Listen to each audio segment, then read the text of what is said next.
So I will stand here. First of all, I'm very honored to be here to give this speech. And my name is Hao Qi, and I'm from Renmin University. Renmin is not a familiar word to you. The other name of my university is the People's University of China. As you can see, my presentation today is about income distribution. The title is Power Relations and the Labor Share of Income in China. So first of all, I would like to share two quotations. And the first quotation are from two Japanese animation artists. And they visited China. They visited the Shanghai animation film studio in the early 1980s. And in an interview in 2014, they recalled this experience. And they said they are very admired. They admired very much the artists at Shanghai film studio, but they were also very disappointed because the managers at the studio didn't discuss art with them. They discussed the Japanese piece wage system with them. So they said they were so disappointed that the managers of the studio were only interested in Japan's piece wage system. And the second quotation is from Lou Jiwei, and he was the former Minister of Finance. He made a speech in 2014. And he has a comment on the growth of wages in recent years. And he said that there should be an iron law that the growth of wages must be slower than the growth of productivity, labor productivity, in a normal situation. Otherwise, China has to face the so-called middle income trap. So usually people would say that a country will have to face the middle income trap because of inequality, because of high inequality. But our Minister of Finance argues the opposite. He said that if we have a low growth of wages, if we have a high growth of wages, then we have to face the middle income trap. So these two quotations seems to be irrelevant to each other, but actually both of them are related to the growth of wages and the growth of labor productivity. In other words, it is about both of them are about the wage share or the labor share of income in the national income. So this figure shows the labor share of national income in China from the beginning of the reform in 1978 to 2014. And these four different curves shows four different measures of the labor share. So the labor share is defined as the labor income in national income. So the labor income includes not only wages, but also the agricultural income of rural households. So as you can see from these curves, we can divide the whole period from 1978 to 2014 into three stages. The first stage is from the beginning, 1978, to the early 1990s, which you can see that the labor share is increasing. And the second stage is from the mid-1990s to the global crisis in 2008, so which you can see that there is a substantial decline of the labor share. And the third stage, which we are experiencing now, is the period after 2008, after the global crisis. So you can see that the labor share began to recover somehow, but still much lower than the level in the early 2000s. So the data before 1978 is not so available, but I tried to make some estimations. So this is a long-term labor share in China from 1950s up to now. And you can see that before the 1978, which is the Maoist period, in the Maoist period, the lowest point is here, which is the year of 1959, when China was experiencing the Great Leap Forward. And if you compare this lowest point in the Maoist period with the lowest point in 2008, when the global crisis began, you can find that the labor share in 2008 was even lower than the labor share in the Great Leap Forward in 1959. So that means the fall in the labor share was very deep. Okay, so my research, the key fact of my research is about the decline of the labor share. The labor share in China, measured by the conventional approach, declined substantially from the mid-1990s to 2005. And the key question I'm going to address is, why did this fall happen? Why did the labor share fall? Okay, so here are some literature review. I will not go to details of this literature, some brief comments. First of all, labor share is not an interesting question in orthodox economics, in neoliberal economics, until the 1990s, when people begin to argue that globalization has a negative effect on labor share.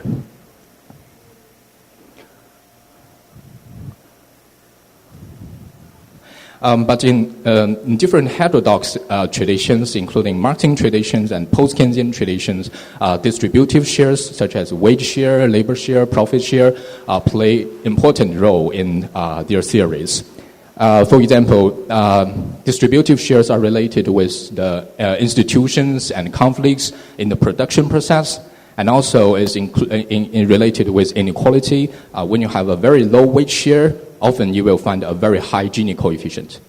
And distributive shares are also related with sources of effective demand on the macro level. In terms of empirical literature, in recent years, there are a lot of empirical literature on the decline of labor share in different countries. And those literature focuses on three factors. The first factor is globalization, and the second factor is technology, and third factor is labor market institutions, such as unionization, informalization of the labor market, and the deregulations of the state. So in terms of the empirical literature about China's labor share, and this literature appeared very recently. I think the first paper about China's labor share appeared in 2010. And there are a few factors has been emphasized in the literature. The first factor is sectoral change. So for example, Bai Chongen and Qian Zhenjie from Tsinghua University, in their research they argue that it is the sectoral changes which led to the fall of labor share. So what are the sectoral changes? The sectoral changes means that there is a falling share of agriculture, which means industrialization, right? Why is the falling share of agriculture has a negative effect on labor share? And this is because in China, agriculture is dominated by rural households. And most of the income of rural households are counted as wage income, in China's statistical system. So if you have a falling share of agriculture, you should have a falling share of labor income in GDP. So using a decomposition method, they show that 61% of the decline from 1995 to 2003 can be explained by the falling share of agriculture. And the other empirical research focuses on technology and globalization and privatization. But in terms of technology and globalization, the results are ambiguous. And in terms of privatization, people find that privatization has a negative effect on labor share. So my methodology in this research is a marketing approach. And this approach is emphasized the determination of labor share is not in the market, but in the labor process. Marx would argue that distribution is not determined in the market, but it is determined in the production process. And there are many recent applications of Marx's idea. For example, the labor extraction model and developed by Wyckoff and Sambos in the 1980s, and they had applied this theoretical model into empirical works. So the main findings of my research includes the first point: from 1978 to the to the early 1990s, which is the first stage of the reform era, there is a U-shaped relationship between labor share and bonuses in factories. So what's the meaning of this U-shaped relationship? This means that there is a fall of labor share when the bonuses were small, right? But when the bonuses become significant, there is a rise of labor share. So I found that there is a U-shaped relationship between these bonuses on the one hand and the distributive shares on the other. And I try to explain this U-shaped relationship from a historical consideration of the power relations in the first stage of the reform era. And the second point of my findings is that from the mid-1990s and to present, China became to be dominated by a capitalist mode of production. And we can find that management-worker inequality, which is the economic inequality between managers and the workers, and the reserve army of labor, and also the replacing income has a negative effect on labor's share. And also, in contrast to Bai and Qian, which argues that the falling share of agriculture has a significant effect on labor share, we find no significant effect of those sectoral changes. So the main contribution of this research includes 3 points. The first point is I emphasize on periodization. So usually people think that the reform era from 1978 to now is a whole period. But I emphasize that the first stage of the reform era, which is in the 1980s mainly, and the second stage of is different from the second stage of the reform era, which is from the early 1990s up to now. And the second contribution is that I propose some measures of power relations in the Chinese context. And the third contribution is that I provide not only macro but also micro evidences for my argument. So some brief review of the historical transition of China's economic system and the power relations. So in the past 3 decades, China experienced this economic transition from a state socialist system to a capitalism-dominated economic system. And the historical background of this economic transition is the Maoist factory regime. And I argue that there are 4 institutional pillars of this Maoist factory regime. And the first pillar is politics in command, which means in the factory, the management emphasized non-material incentives rather than material incentives such as bonuses and piece wage systems. And the second pillar is the high benefit system. That means workers enjoyed various benefits in factories. And third pillar is the job security. That means workers cannot be fired unless they made very serious mistakes. And the last point, the last pillar is the workers as as masters of factories. So this means that the economic inequality and the political equality between cadres and workers have to be constrained by the state. So these 4 are the pillars of the Maoist factory regime. So today I'm not going to talk about the performance of this factory regime, but I'm just to show that there are 4 pillars of this regime. And if you overthrow some of the pillars, this regime cannot work. So in the first stage of the reform era, from the 1978 to the early 1990s, there is an undermining of the foundation of the Maoist factory regime. And the managers are encouraged to use material incentives such as bonuses. And there is an abuse in the early 1980s. There is an abuse of material incentives.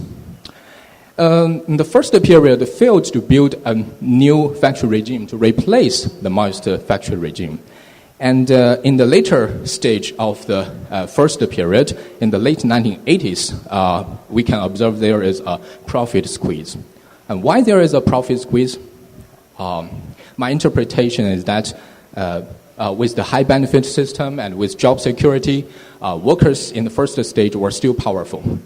And the inequality between cadres and workers were limited. So cadres tended to increase both the benefits and the wages of both workers and themselves.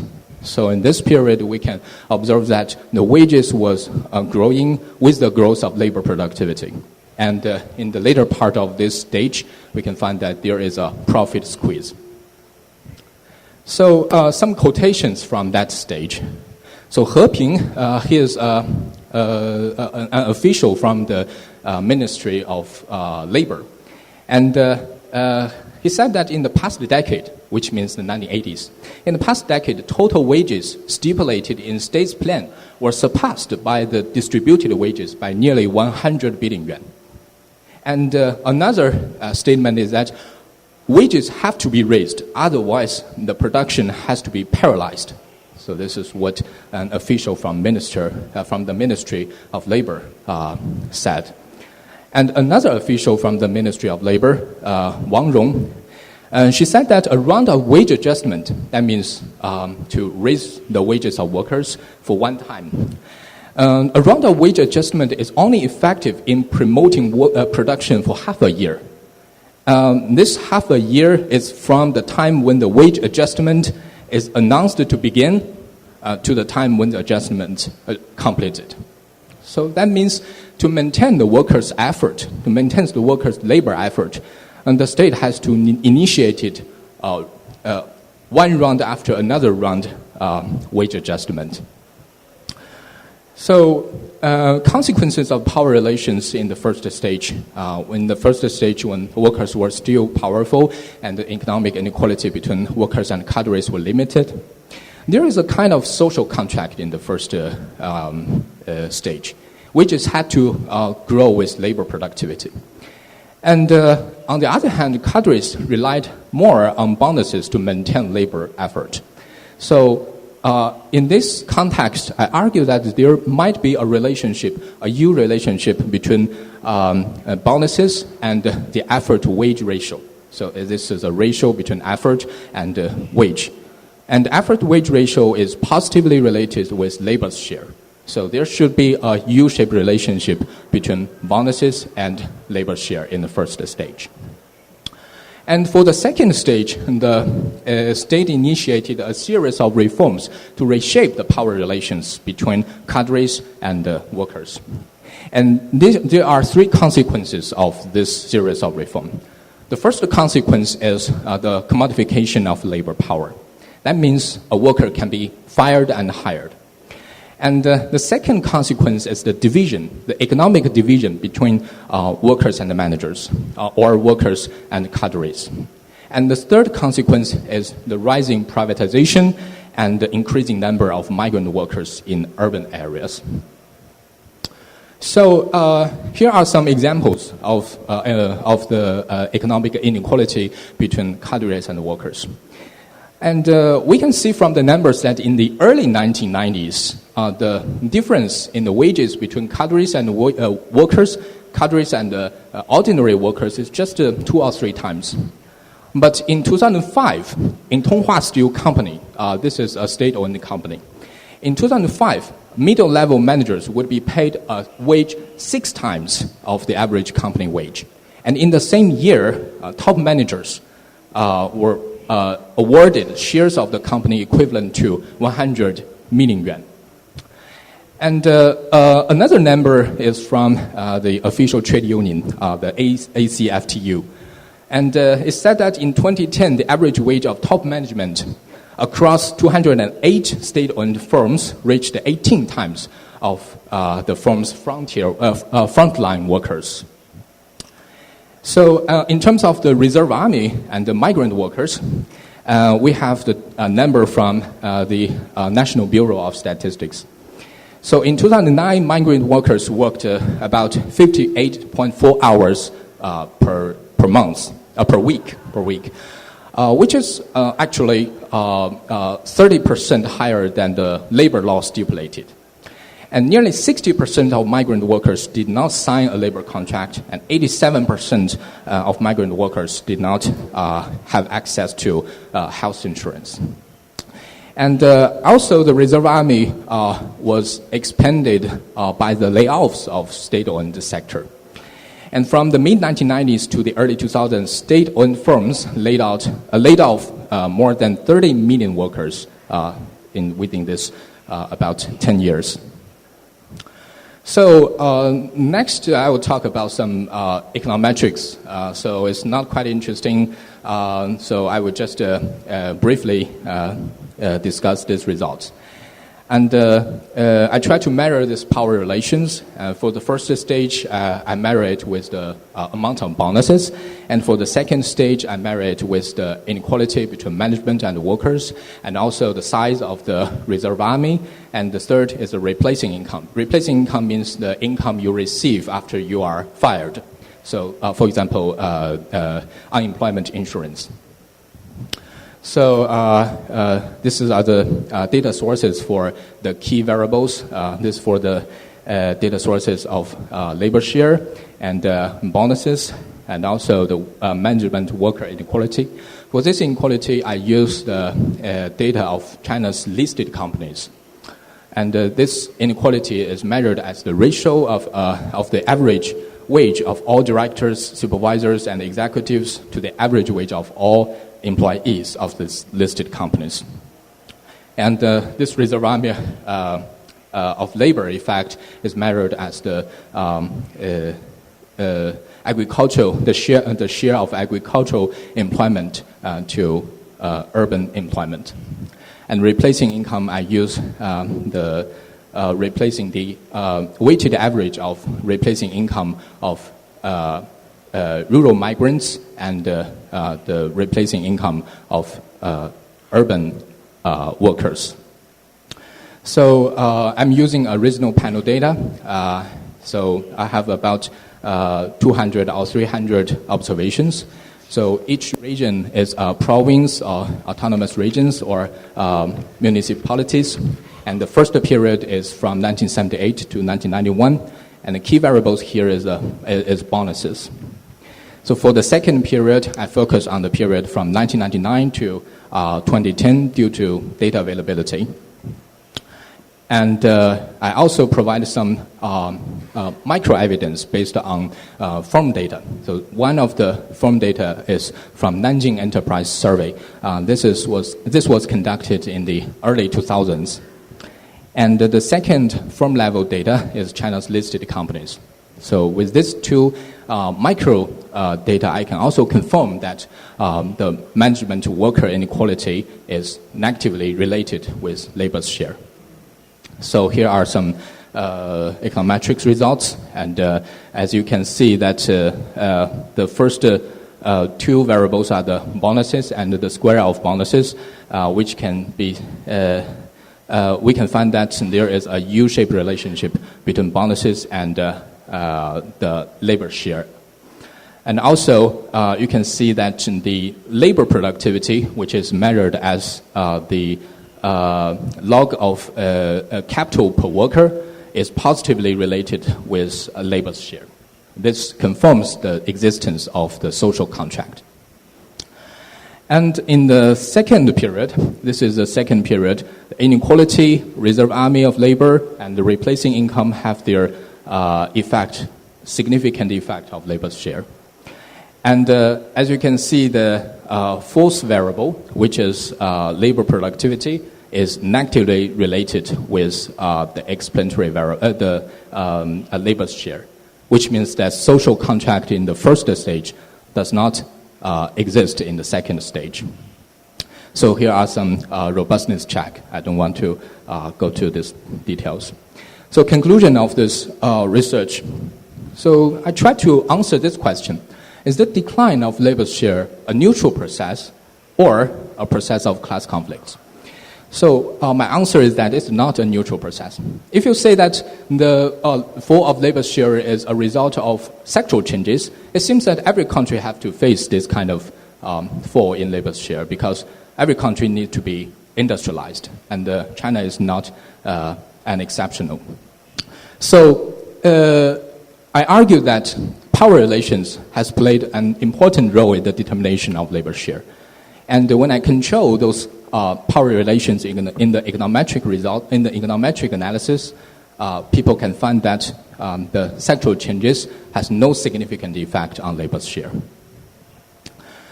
And in the first stage, there was a social contract to keep wage growing with productivity. And this social contract cannot be found in the second stage of the reform era. And the power relations per se cannot explain the fall of labor share. And power relations have constrained the wage growth and making it unable to catch up with productivity growth. So I try to explain the fall of labor share in two channels. The first channel is the disappear of the social contract. And the second channel is the role of power relations. So if you compare the contribution of productivity growth and power relations, you can find that productivity growth contribute about 105% of the decline. And the power relations contribute minus 32% of this decline. Some implications for the future. After 2008, we observed that the wage grows faster than the labor productivity. Is this change, is this new development a return of the social contract? And my answer is probably no. Productivity growth indeed declined in recent years due to many reasons. For example, the decline of external demand and the decline of investment. And on the other hand, the powers of workers were rising mainly due to the shrinking reserve army of the labor. But this rise in the power of workers is very limited. So I would argue that in the mode of the second stage continues. It does not disappear. But it's just there's just some new development in the second stage of this distribution after 2008. So that's what I have to say. Thank you very much for your attention. Thank you. Thank you, Professor.